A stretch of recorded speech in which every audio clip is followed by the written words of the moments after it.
प्रियमित्राणि नमस्कारः। नवमी कक्ष्यायाः मणिका इति पाठ्यपुस्तकस्य अनुशिक्षणे भवतां स्वागतम्। अद्य वयं 12 पाठस्य प्रथमं भागं पठामः। पाठस्य नाम अस्ति कवयामि वयामि यामि इति।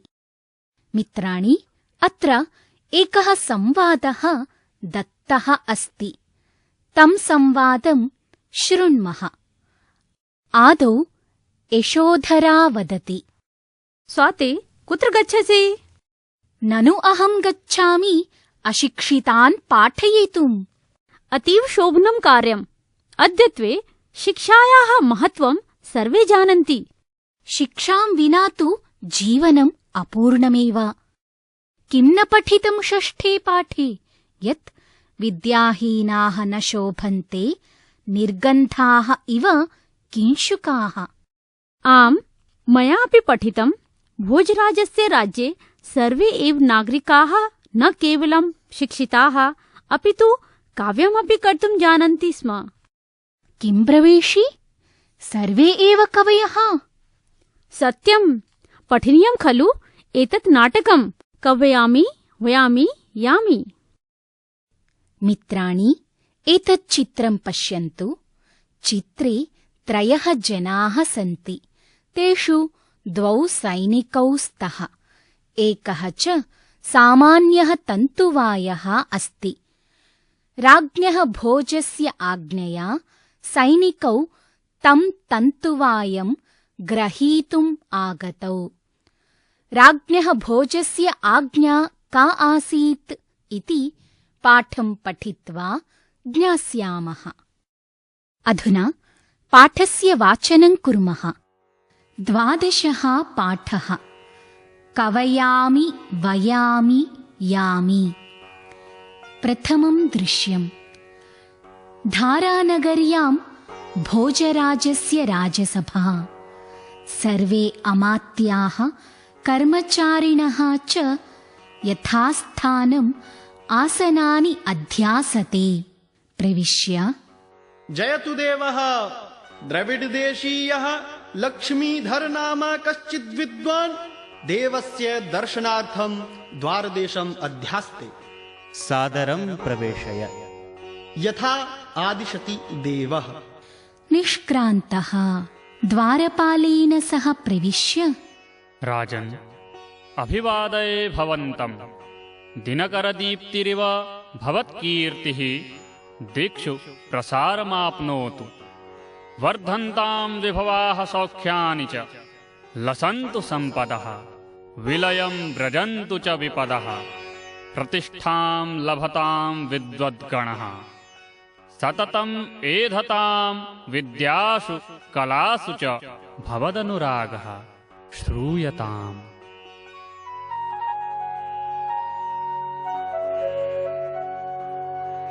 क्षमी दाता गुणग्राही, स्वामी पुण्येन लभ्यते। अनुकूलः शुचिर्दक्षः, कविर्विद्वान् सुदुर्लभः। अनुगृहीतोऽस्मि, कुतः समागमनम् अत्र भवताम्? राजन्, यत्र जलपूर्णं सरः भवति तत्र पक्षिणः स्वयं समायान्ति। अहमपि भवतां विद्यानुरागं दानशीलतां च समाकर्ण्य समागतोऽस्मि। भवद्राज्ये निवस्तुम् इच्छामि। ममैतत् सौभाग्यं यद् भवादृशाः विद्वांसः मम पण्डितपरिषदं विभूषयेयुः। मन्त्रिणं प्रति, मन्त्रीवर नगरपालं समाहूय आदिश्यतां यत् सा लक्ष्मीधरविदुषे निवासव्यवस्थां कारयतु। नगरे कृतनिवासम् अपठितं जनं निस्सार्य तद्गृहे एष पण्डितवरः वासयितव्यः। यथा आज्ञापयति देवः।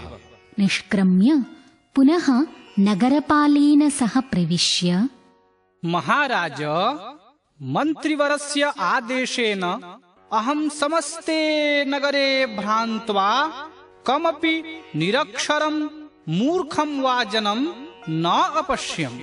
कुत्र वासयितव्यः पण्डितवर्यः?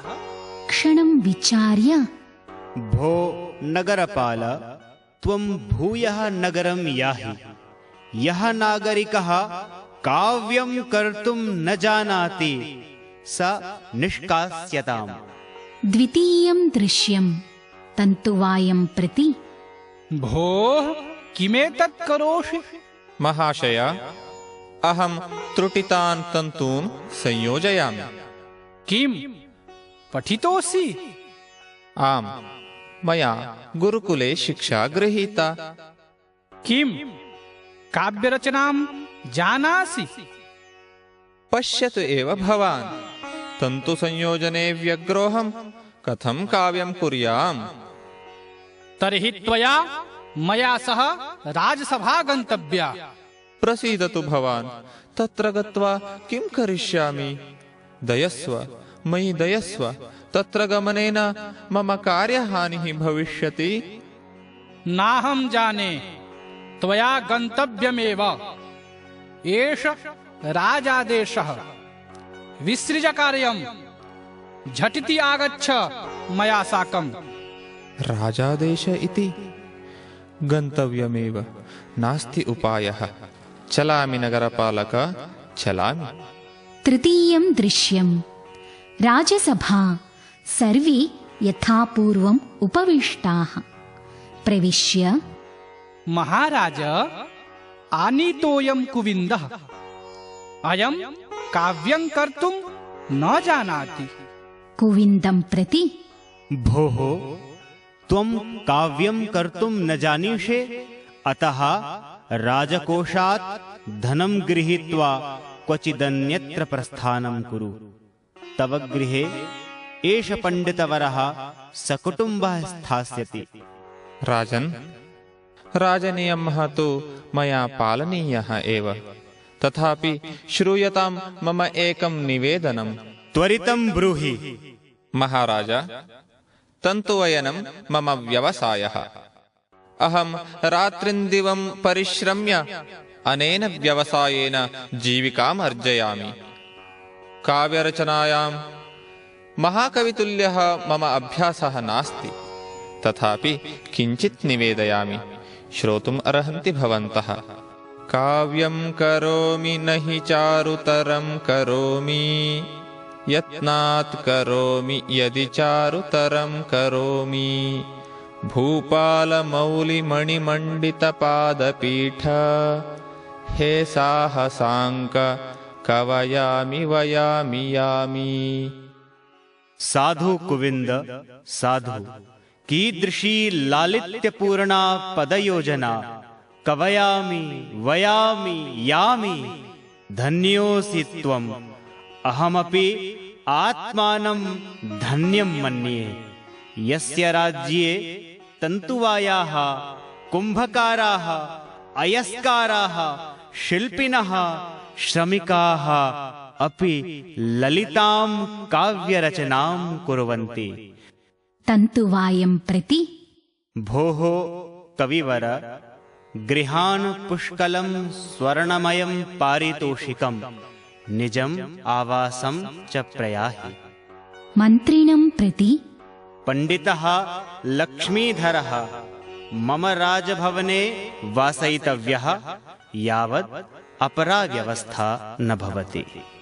राजा तन्तुवायाय स्वर्णमुद्राः अर्पयति। तन्तुवायः पारितोषिकं प्राप्य प्रसन्नवदनः राजानम् अभिवाद्य गृहं प्रयाति। अधुना पाठस्य प्रतिवाक्यं विवरणं करोमि। आदौ शीर्षकं पश्यन्तु। कवयामि वयामि यामि। कवयामि इत्यत्र कवि इति शब्दः, निच् प्रत्ययः, लट्लकारः उत्तमपुरुषः एकवचनम् अस्ति। काव्यं करोमि इति भावः। वयामि इत्यत्र वे इति धातुः, लट्लकारः उत्तमपुरुषः, एकवचनम् अस्ति। वयनं करोमि इत्यर्थः। बुनने का काम करता हूँ इति हिन्द्यर्थः। यामि इत्यत्र या धातुः, लट्लकारः उत्तमपुरुषः, एकवचनम् अस्ति। गच्छामि इत्यर्थः। धारानगर्यां भोजराजस्य राजसभा। सर्वे अमात्याः कर्मचारिणः च यथास्थानम् आसनानि अध्यासते। वाक्यस्य शब्दार्थान् पश्यन्तु। धारानगर्याम् इत्यत्र धारानगरी इति ईकारान्तस्त्रीलिङ्गशब्दः, सप्तमी विभक्तिः, एकवचनम् अस्ति। धारा नाम के नगरे इत्यर्थः। भोजराजस्य इत्यत्र भोजराज इति अकारान्तपुल्लिङ्गशब्दः, षष्ठी विभक्तिः, एकवचनम् अस्ति। राज्ञः भोजस्य इत्यर्थः। अमात्याः इत्यत्र अमात्य इति अकारान्तपुल्लिङ्गशब्दः, प्रथमा विभक्तिः, बहुवचनम् अस्ति। मन्त्रिणः इत्यर्थः। कर्मचारिणः इत्यत्र कर्मचारिन् इति नकारान्तपुल्लिङ्गशब्दः, प्रथमा विभक्तिः, बहुवचनं च वर्तते। कर्मकराः अथवा सेवकाः इत्यर्थः। यथास्थानम् इत्यत्र अव्ययीभावसमासः अस्ति। स्थान अनुगुणम् इत्यर्थः। आसनानि इत्यत्र आसन इति अकारान्तनपुंसकलिङ्गशब्दः, द्वितीया विभक्तिः, बहुवचनम् अस्ति। आसन्दान् इत्यर्थः। अध्यासते इत्यत्र अधि उपसर्गः अस् धातुः, आत्मनेपदम्, लट्लकारः प्रथमपुरुषः, बहुवचनम् अस्ति। इत्युक्ते उपविष्टाः सन्ति इत्यर्थः। मित्राणि, अधुना भावार्थं जानीमः। कस्य राजसभा आसीत्? भोजराजस्य राजसभा आसीत्। भोजराजस्य राजसभा कस्मिन् नगरे अस्ति? भोजराजस्य राजसभा धारानगर्याम् अस्ति। राजसभायां के सन्ति? सर्वे अमात्याः कर्मचारिणः च राजसभायां सन्ति। अग्रिमं वाक्यं पश्यन्तु। प्रविश्य द्वारपालः वदति। जयतु देवः। द्रविडदेशीयः लक्ष्मीधरनामा कश्चिद्विद्वान् देवस्य दर्शनार्थं द्वारदेशम् अध्यास्ते। महाराजस्य जयः भवतु। द्रविडदेशस्य कश्चन लक्ष्मीधरनामकः पण्डितः मेलितुम् आगतः इति भावार्थः। अधुना शब्दार्थान् पश्यामः। प्रविश्य इत्यत्र प्र उपसर्गः, विश् धातुः, ल्यप्रत्ययः च वर्तते। प्रवेशं कृत्वा इत्यर्थः। द्वारपालः द्वारं पालयति रक्षयति वा इति द्वारपालः इति विग्रहः। द्वाररक्षकः इत्यर्थः। जयतु इत्यत्र जी धातुः, लोट्लकारः प्रथमपुरुषः, एकवचनम् अस्ति। जयः भवतु इत्यर्थः। देवः इत्युक्ते महाराजभोजः इति। अस्य शब्दस्य प्रयोगः द्वारपालः महाराजभोजस्य सम्मानाय करोति। द्रविडदेशीयः इत्यत्र द्रविडदेशीय इति अकारान्तपुल्लिङ्गशब्दः, प्रथमा विभक्तिः, एकवचनम् अस्ति। द्रविडदेशस्य निवासी इत्यर्थः। लक्ष्मीधरनामा इत्यत्र लक्ष्मीधरनामन् इति नकारान्तपुल्लिङ्गशब्दः, प्रथमा विभक्तिः, एकवचनम् अस्ति। लक्ष्मीधरनामकः इत्यर्थः।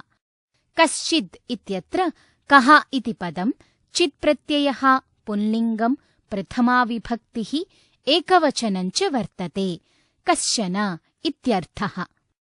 विद्वान् इत्यत्र विद्वस् इति सकारान्तपुल्लिङ्गशब्दः प्रथमाविभक्तिः एकवचनम् अस्ति। पण्डितः अथवा बुद्धिमान् इत्यर्थः। देवस्य इत्यत्र देव इति अकारान्तपुल्लिङ्गशब्दः षष्ठीविभक्तिः एकवचनम् अस्ति। महाराजभोजस्य इत्यर्थः। दर्शनार्थम् अत्र दर्शन अर्थम् इति विच्छेदः। दर्शनं कर्तुम् इत्यर्थः। द्वारदेशम् इत्यत्र द्वारदेश इति अकारान्तपुल्लिङ्गशब्दः द्वितीया विभक्तिः एकवचनम् अस्ति। राजभवनस्य द्वारम् इत्यर्थः। अध्यास्ते इत्यत्र अधि इति उपसर्गः अस् धातुः आत्मनेपदं लट्लकारः प्रथमपुरुषः एकवचनम् अस्ति। तिष्ठति इत्यर्थः। अधुना भावार्थम् अवगच्छामः। अध्यास्ते अर्थात् तिष्ठति। कः अध्यास्ते?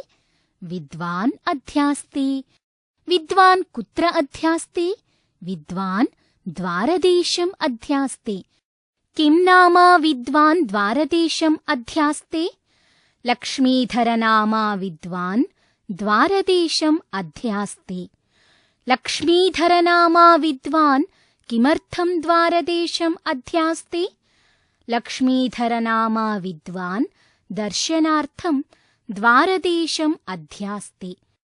लक्ष्मीधरनामा विद्वान् कस्य दर्शनार्थं द्वारदेशम् अध्यास्ते?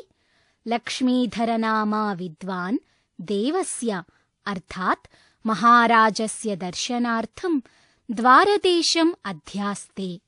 लक्ष्मीधरनामा विद्वान् कुतः आगतः? लक्ष्मीधरनामा विद्वान् द्रविडदेशतः आगतः अस्ति।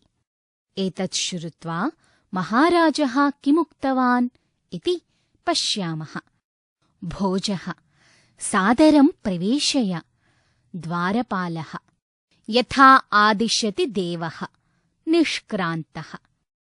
तस्य विद्वज्जनस्य आदरेण सह प्रवेशं कारयतु इति। यथा महाराजस्य आदेशः तथैव करोमि, विद्वांसम् आनयामि इति उक्त्वा द्वारपालः निर्गच्छति। अधुना शब्दार्थान् पश्यन्तु। सादरम् इत्यत्र सादर इति अकारान्तनपुंसकलिङ्गशब्दः प्रथमाविभक्तिः एकवचनम् अस्ति।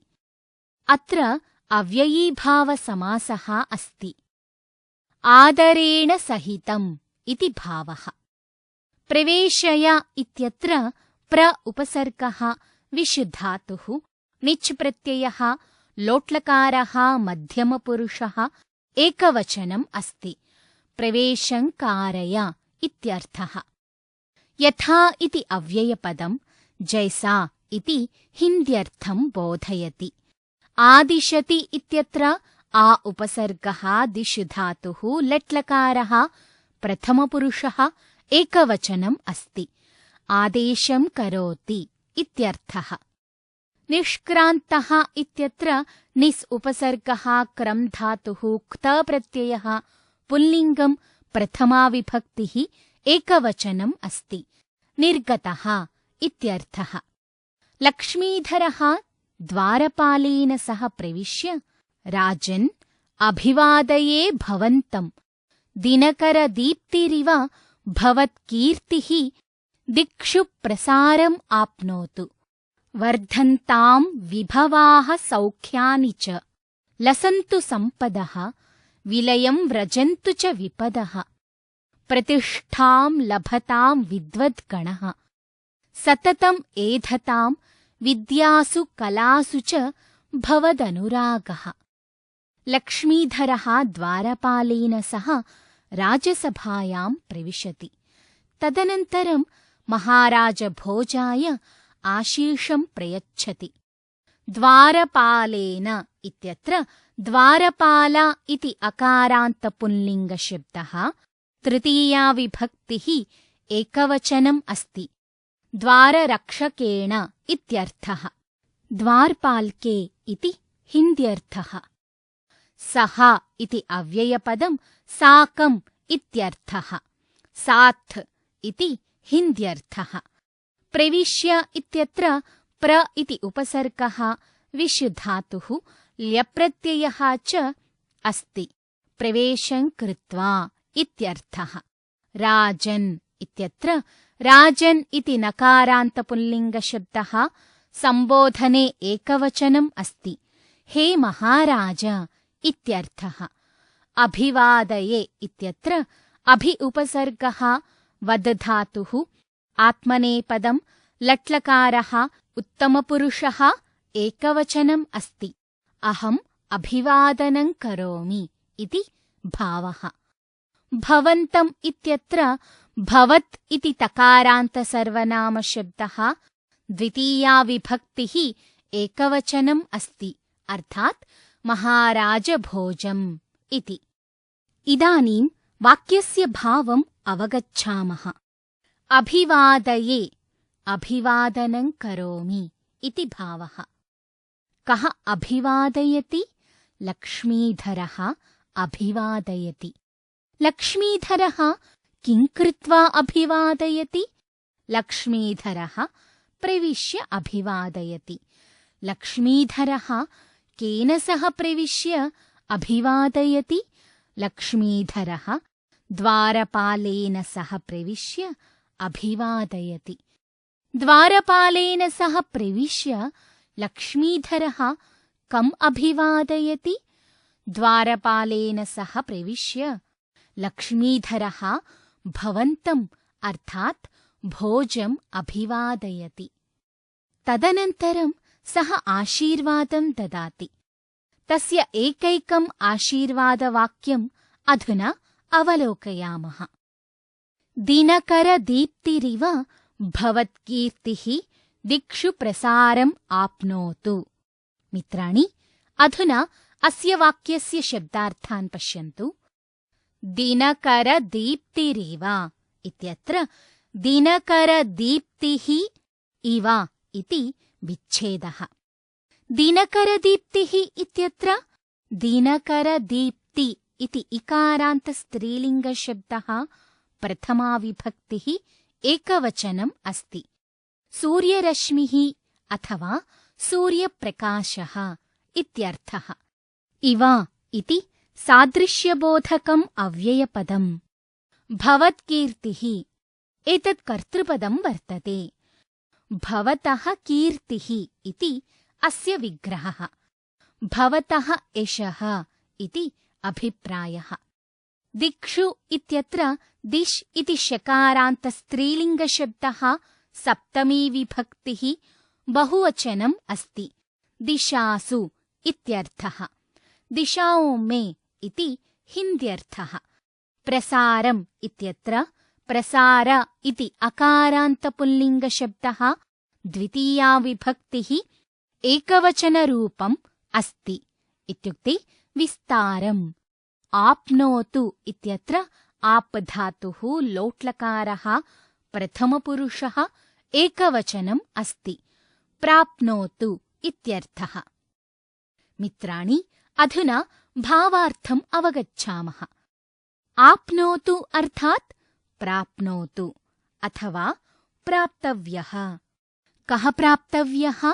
प्रसारः प्राप्तव्यः। कुत्र प्रसारः प्राप्तव्यः? दिक्षु प्रसारः प्राप्तव्यः। का दिक्षु प्रसारं प्राप्नोतु? कीर्तिः दिक्षु प्रसारं प्राप्नोतु। कस्य कीर्तिः दिक्षु प्रसारं प्राप्नोतु? भवतः कीर्तिः दिक्षु प्रसारं प्राप्नोतु। भवतः कीर्तिः कथमिव दिक्षु प्रसारं प्राप्नोतु? भवतः कीर्तिः दिनकरदीप्तिः इव दिक्षु प्रसारं प्राप्नोतु। वर्धन्तां विभवाः सौख्यानि च। वर्धन्ताम् इत्यत्र वृद्धधातुः लोट्लकारः प्रथमपुरुषः बहुवचनम् अस्ति, इत्युक्ते वर्धिताः भवन्तु। विभवाः इत्यत्र विभव इति अकारान्तपुल्लिङ्गशब्दः प्रथमा विभक्तिः बहुवचनम् अस्ति। ऐश्वर्याणि इत्यर्थः। सौख्यानि इत्यत्र सौख्य इति अकारान्तशब्दः नपुंसकलिङ्गं प्रथमा विभक्तिः बहुवचनम् अस्ति। महाराजस्य ऐश्वर्यं सर्वविधसुखानि च वर्धितानि भवन्तु इति सः आशीर्वादं करोति।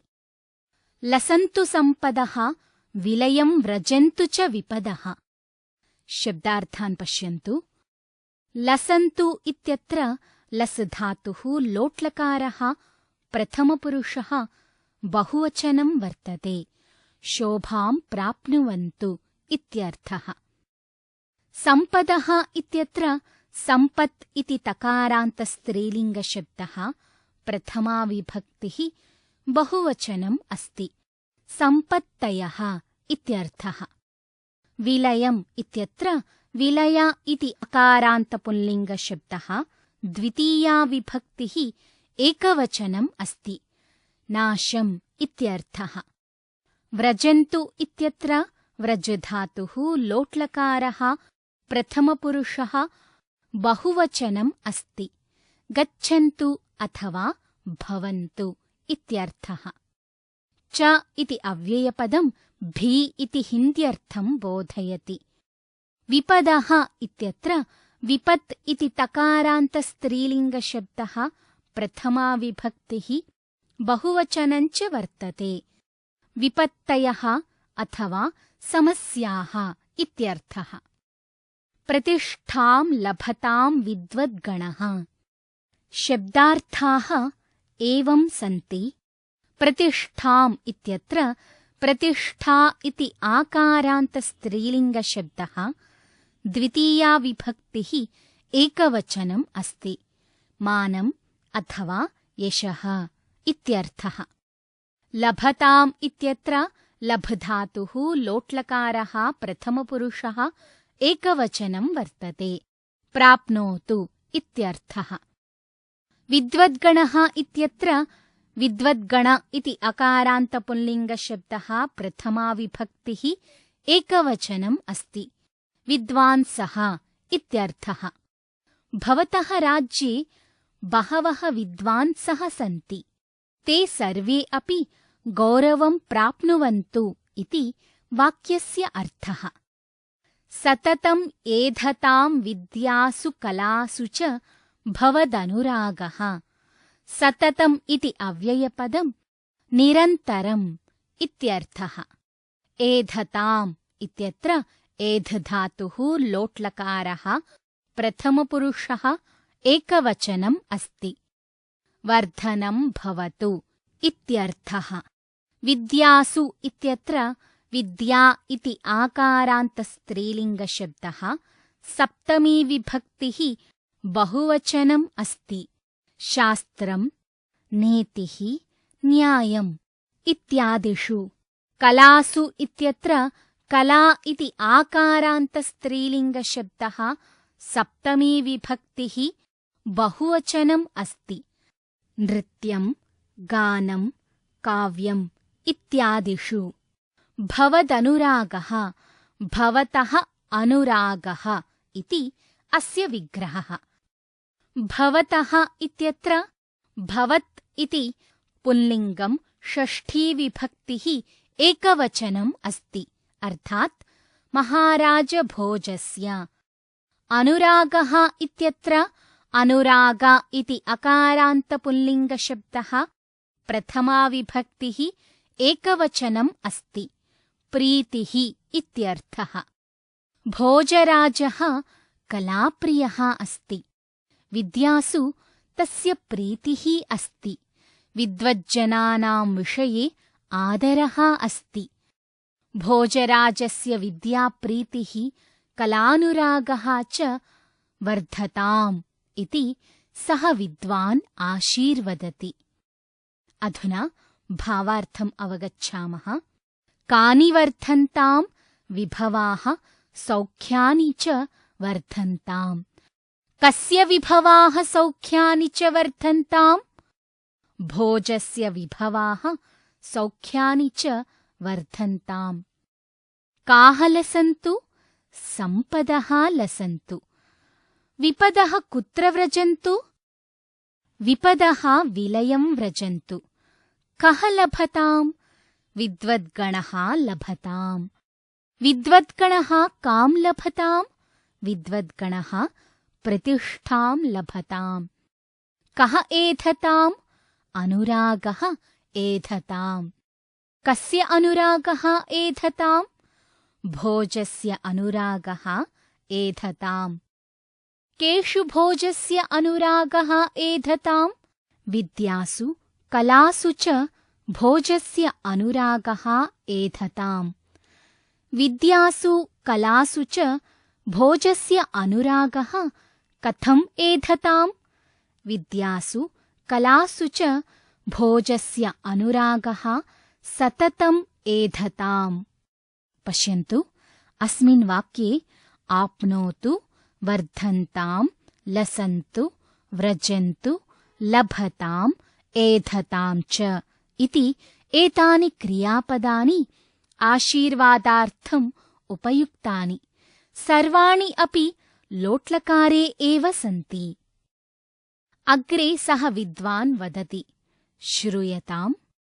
क्षमी दाता गुणग्राही स्वामी पुण्येन लभ्यते।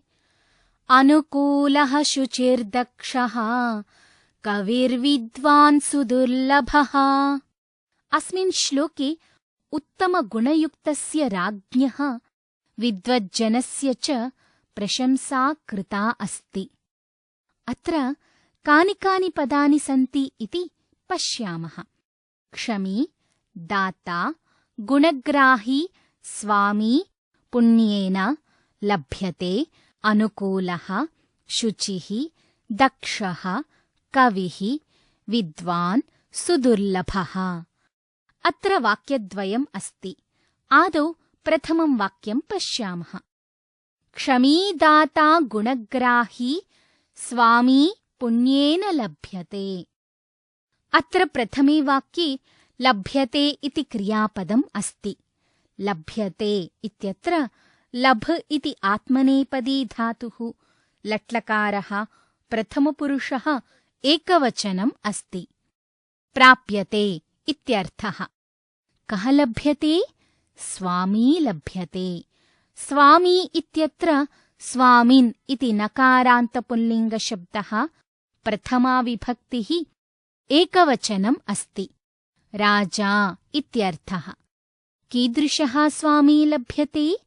क्षमी, दाता, गुणग्राही च स्वामी लभ्यते। क्षमी इत्यत्र क्षमिन् इति नकारान्तपुल्लिङ्गशब्दः, प्रथमा विभक्तिः, एकवचनम् अस्ति। क्षमाशीलः इत्यर्थः। दाता इत्यत्र दातृ इति ऋकारान्तपुल्लिङ्गशब्दः, प्रथमा विभक्तिः, एकवचनम् अस्ति। दानशीलः इत्यर्थः। गुणग्राही, गुणग्राहिन् इति नकारान्तपुल्लिङ्गशब्दः, प्रथमा विभक्तिः, एकवचनं वर्तते। अर्थात् यः गुणानां ग्रहणं करोति सः इति भावः। अत्र स्वामी इति विशेष्यपदं तथा क्षमी, दाता, गुणग्राही इति एतानि पदानि विशेषणपदानि सन्ति। क्षमी, दाता, गुणग्राही च स्वामी केन लभ्यते? क्षमी, दाता, गुणग्राही च स्वामी पुण्येन लभ्यते। पुण्येन इत्यत्र पुण्य इति अकारान्तनपुंसकलिङ्गशब्दः, तृतीया विभक्तिः, एकवचनम् अस्ति। शुभकर्मद्वारा इत्यर्थः। द्वितीयं वाक्यं पश्यामः। अनुकूलः, शुचिर्दक्षः, कविर्विद्वान् सुदुर्लभः। अस्य वाक्यस्य शब्दार्थान् पश्यन्तु। अनुकूलः इत्यत्र अनुकूल इति अकारान्तपुल्लिङ्गशब्दस्य प्रथमा विभक्तेः एकवचनम् अस्ति।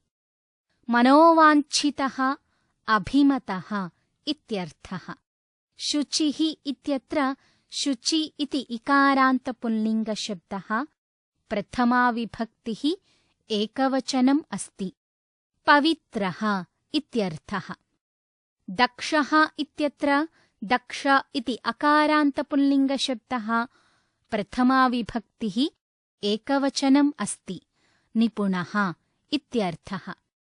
कविः इत्यत्र कवि इति इकारान्तपुल्लिङ्गशब्दः प्रथमाविभक्तिः एकवचनम् अस्ति। काव्यलेखकः इत्यर्थः। विद्वान् इत्यत्र विद्वस् इति सकारान्तपुल्लिङ्गशब्दः प्रथमाविभक्तिः एकवचनम् अस्ति। बुद्धिमान् इत्यर्थः। सुदुर्लभः इत्यत्र सुदुर् इति उपसर्गौ लभधातुः च वर्तते। यः अत्यन्तकाठिन्येन लभ्यः सः इत्यर्थः। वाक्येऽस्मिन् अनुकूलः, शुचिः, दक्षः, कविः, विद्वान् इति एतानि पदानि विशेषणपदानि सन्ति। स्वामी इति विशेष्यपदम् अस्ति। कः सुदुर्लभः अस्ति? स्वामी सुदुर्लभः अस्ति। कीदृशः स्वामी सुदुर्लभः भवति? अनुकूलः, पवित्रः, दक्षः, कविः, विद्वान् स्वामी सुदुर्लभः भवति। श्लोकस्य भावार्थं पश्यामः। क्षमाशीलः, दानशीलः, गुणग्राही राजा शुभकर्मणा एव प्राप्यते। परन्तु मनोवाञ्छितः, पवित्रः, निपुणः, काव्यलेखकः एवञ्च विद्वान् राजा अत्यन्तकाठिन्येन प्राप्यते इति। लक्ष्मीधरस्य वचनानि श्रुत्वा भोजः किमुक्तवान् इति पाठस्य अग्रिमे भागे पठिष्यामः। मित्राणि, एतावता अस्माभिः 12 पाठस्य प्रथमे भागे पाठवाचनपूर्वकं पाठस्य विवरणं कृतम्। अग्रिमे भागे पुनः मिलामः। धन्यवादः।